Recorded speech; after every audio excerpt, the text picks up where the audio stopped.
Chapter 11. The Lord spoke to Moses and to Aaron, saying to them, Speak to the children of Israel, saying, These are the living things which you may eat among all the animals that are on the earth, whatever parts the hoof, and is cloven-footed, and chews the cud among the animals, that you may eat. Nevertheless these you shall not eat of those that chew the cud, or those that part the hoof. The camel, because he chews the cud but doesn't have a parted hoof, he is unclean to you.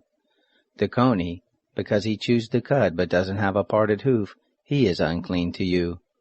The hare, because she chews the cud but doesn't part the hoof, she is unclean to you.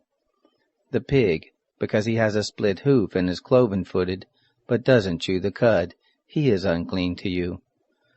Of their flesh you shall not eat, and their carcasses you shall not touch, they are unclean to you. These you may eat of all that are in the waters, whatever has fins and scales in the waters, in the seas and in the rivers, that you may eat. All that don't have fins and scales in the seas and in the rivers, of all that move in the waters, and of all the living creatures that are in the waters, they are an abomination to you, and you shall detest them. You shall not eat of their flesh, and you shall detest their carcasses. Whatever has no fins nor scales in the waters, that is an abomination to you. These you shall detest among the birds, they shall not be eaten, they are an abomination. The eagle and the vulture, and the black vulture, and the red kite, any kind of black kite, any kind of raven, the horned owl, the screech owl, and the gull, any kind of hawk, the little owl, the cormorant, the great owl, the white owl, the desert owl, the osprey, the stork, any kind of heron, the hoopoe, and the bat. All flying insects that walk on all fours are an abomination to you. Yet you may eat these, of all winged creeping things that go on all fours, which have legs above their feet, with which to hop on the earth. Even of these you may eat, any kind of locust, any kind of katydid, any kind of cricket, and any kind of grasshopper. But all winged creeping things which have 4 feet are an abomination to you. By these you will become unclean. Whoever touches the carcass of them shall be unclean until the evening. Whoever carries any part of their carcass shall wash his clothes, and be unclean until the evening. Every animal which parts the hoof, and is not cloven-footed, nor chews the cud, is unclean to you. Every one who touches them shall be unclean. Whatever goes on its paws among all the animals that go on all fours, they are unclean to you. Whoever touches their carcass shall be unclean until the evening. He who carries their carcass shall wash his clothes, and be unclean until the evening.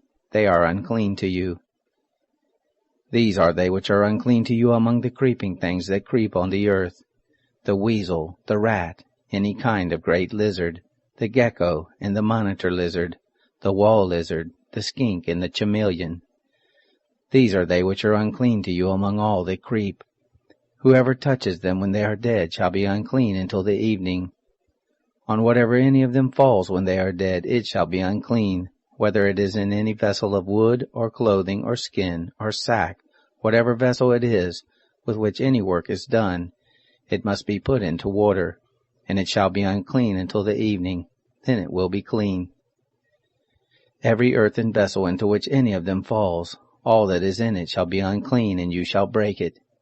All food which may be eaten, that on which water comes, shall be unclean, and all drink that may be drunk in every such vessel shall be unclean. Everything whereupon part of their carcass falls shall be unclean, whether oven or range for pots. It shall be broken into pieces. They are unclean, and shall be unclean to you. Nevertheless a spring or a cistern in which water is gathered shall be clean, but that which touches their carcass shall be unclean. If part of their carcass falls on any sowing seed which is to be sown, it is clean. But if water is put on the seed, and part of their carcass falls on it, it is unclean to you. If any animal of which you may eat dies, he who touches its carcass shall be unclean until the evening. He who eats of its carcass shall wash his clothes, and be unclean until the evening. He also who carries its carcass shall wash his clothes, and be unclean until the evening. Every creeping thing that creeps on the earth is an abomination. It shall not be eaten. Whatever goes on its belly, and whatever goes on all fours, or whatever has many feet, even all creeping things that creep on the earth, them you shall not eat, for they are an abomination. You shall not make yourselves abominable with any creeping thing that creeps, neither shall you make yourselves unclean with them, that you should be defiled thereby. For I am the Lord your God. Sanctify yourselves therefore, and be holy, for I am holy. Neither shall you defile yourselves with any kind of creeping thing that moves on the earth. For I am the Lord who brought you up out of the land of Egypt to be your God. You shall therefore be holy, for I am holy. This is the law of the animal, and of the bird, and of every living creature that moves in the waters, and of every creature that creeps on the earth, to make a distinction between the clean and the unclean, and between the living thing that may be eaten, and the living thing that may not be eaten.